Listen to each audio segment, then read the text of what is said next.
I want to introduce you to Isabel Hoffmann, who is the CEO of TellSpec.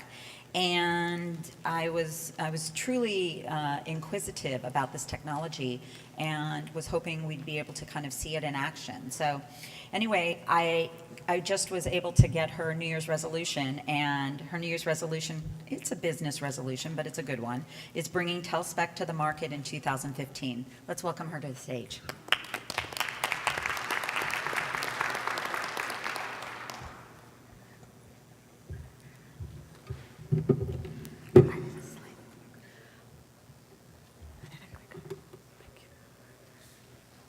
Good afternoon, everybody. Thank you very much for listening to me this afternoon. I'm Isabel Hoffmann. Thank you, Jill. My New Year's resolution is, in fact, a business resolution, but it's also a personal resolution. And you will see why, because entrepreneurs like me, we kind of don't know how to differentiate between the personal and the business. And it's very painful for those people that are married or are boyfriends or our girlfriends, because it's every day and it's all merged. And you will see in a second why it's all merged. I'm going to talk about knowing your food. And you know that there was a time that food was actually good for us, was beneficial to us. It was fresh and it was safe. And our parents and our grandparents fed us that food. When we had colds, they gave us certain foods, like lemonades and oranges. And today, this is not the case. Hippocrates, the father of Western medicine, believed that we had the power to self-heal through rest and good diet. This, unfortunately, is not the case today. And we know that food can affect us. Many of us have allergies. Many of us are pre-diabetic. Some of us are full-fledged diabetic. A lot of us, 1 in 3, unfortunately, in North America, are obese. So food is no longer being beneficial to us, and it's a problem, a global problem. A problem that I personally felt because my daughter at 14 had this angioedema, hives, low blood pressure, all due to food allergies, to penicillin and gluten.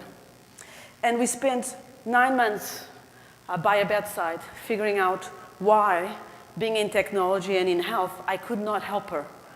And occurred to me that, in fact, we needed to know about the food, that the problem was a global problem, and that there may be a solution for this problem. And when we discovered that our condition, a disorder, was in fact due to food, it became very important for us to differentiate what she could eat and not eat. She cannot eat any penicillin at all. Even a little bit of mold in a strawberry will cause a reaction. She cannot eat gluten. She is not genetically celiac, but she's gluten intolerant. She cannot eat titanium dioxide. Now, titanium dioxide codes pills for antihistamines. So she was taking antihistamines, but she was reacting to the titanium dioxide of the antihistamines. So it was a complex problem, and a problem that I'm thankful to Dr. Neil Nathan at Gordon & Associates in Santa Rosa to be able to help us through this process to get there. So it became essential to know a food. And it's a problem, as I mentioned, a global problem. And you don't want, even if you are healthy, you don't want to eat something. I remember being in China in one of my recent trips, and I stayed at a very good hotel like this one, and I went out to eat Peking duck and some asparagus. The asparagus had been cooked with some oil. I was sick for 1 week with project vomiting. I'm quite certain I was exposed to this, the gutter oil problem in China, which we don't have, fortunately, in North America, but it's all over Asia. Not Japan and Korea, but it's all over China and Taiwan. So the chances are, if you travel there, you probably will be exposed to it, okay? Also, sometimes we think that food can be good for us, and I'm one of those that in the morning takes a tea with honey. And suddenly because we're developing something which you'll see soon, I asked the lab that works with us in chemical analysis, what is the one thing that you can tell me that I don't know in terms of food contamination or in terms of food chemicals? And to my surprise, this man that had been working for 45 years at this lab said, honey. I said, honey? What about honey? Honey that has been pasteurized, always as acrylamide. Acrylamide? You're kidding me. Acrylamide is a carcinogen, a cancer-provoking agent. Yes, okay, fine. It's because we didn't put it there. We just pasteurized and at high temperatures, and certain starches and certain processes do create this byproduct of the food. Does the label say that? No. The label will never say that. So how can we go to the molecular level of what is in our food? How can we not be reading labels, but really trust what is at the molecular level? Can a sensor exist that could help so many people, those that are sick, those that are pre-diabetic, those that are losing weight, and our children, fundamentally our children? What kind of world do we live that we leave behind everything destroyed, even the food that used to be nutritional to us and used to be benefiting us? That's the reason why my personal goals and my business goals are interchanged. So that's what we're developing. My team and I are developing a food sensor, which I have here. It's a working braided prototype. It's based on spectroscopy, and it scans food at the molecular level, okay? And very quickly, to explain to you how it works, and you're welcome to go to our booth and see it live being demoed. If internet access continues this bad as it was today, we will have problems. But anyway, you scan your food. The photons that are emitted through the scanner go with a fixed wavelength into the food. They hit the molecules of the food, and they reflect back. When they reflect back, because the food absorbs some of their energy, they come in different lower wavelengths. We count how many photons we get per wavelength. That to us is a spectrum. It's not news, it's a spectrometer essentially inside that scanner.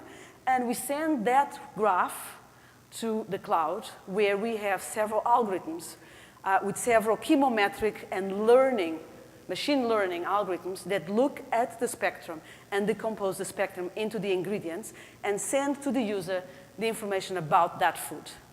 All that takes less than 3 seconds. And the information that we give back to the user is not just acrylamide. How many of you would know what acrylamide is before I mention what acrylamide was? Very few, I'm certain of it, okay? So we go beyond that. We educate the consumer, because if we start educating people about what they eat, we're going to change the world. We're going to make a greener world, a healthier world. So you can click on the ingredients and then understand what the ingredients are in relationship to your health. That we call TellSpecopedia, a Wikipedia of food ingredients, which is the companion to our sensor, okay? And we can help people track their calories, their carbohydrates, their fats, their proteins, and their sugar consumptions per meal, per day, bi-weekly, per monthly, as they wish. Very helpful for those people that are diabetic. And for those of you that have a pre-diabetic condition or a diabetic condition, you probably have been deciding whether or not you stay on insulin. You probably have read a lot of books from famous doctors that tell you that probably with a strict diet, with low-carb diet mostly, you can get away with very little insulin or no insulin at all.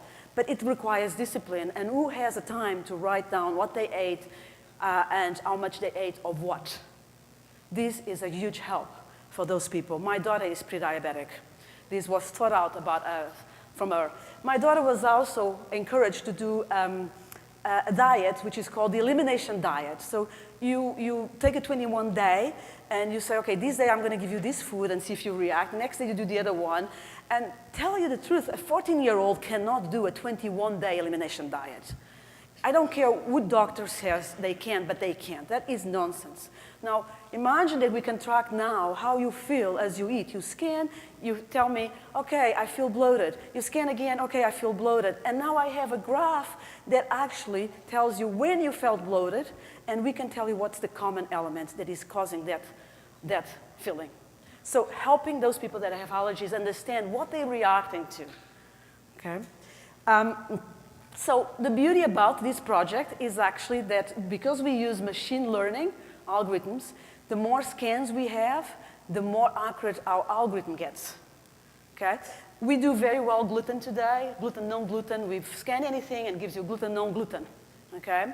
And the way we do it is literally we have close to 1 million scans in our database, and we trained the gluten algorithm with 37,000 scans of gluten and 37,000 scans of non-gluten.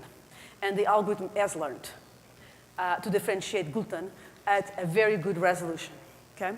So the beauty of it is that the more scanners we start giving to people and allowing people to scan, the more we will learn from our algorithms.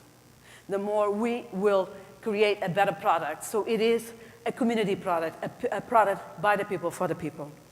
And as I mentioned, this is actually Dina, one of our food scanners, scanning there, as you see, not with that scanner, but scanning there. This is when we're doing alpha, scanning some milk. I believe she was scanning some milk.